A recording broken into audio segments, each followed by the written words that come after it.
Baldur, þið voruð í smá vandræðum með þessa vörn hjá Keflavík hérna í kvöld. Þú átt að segja það? Já, það var bara mikið meiri orka í þeim og þeir bara ýttu okkur út úr hlutum og bara við náðum ekki að matcha það. Hvað var svona þitt upplag fyrir kvöldið? Við ætlum náttúrulega að sækja á ákveðnum stöðum og það gekk alveg, við vorum að fá góð skot í leiknum.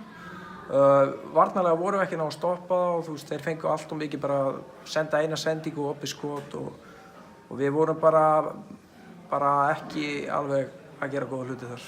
Þrátt fyrir allt, það voru aldrei langt undan. Þið náðu svo niður í 3 stig þarna í fyrri hálfleik.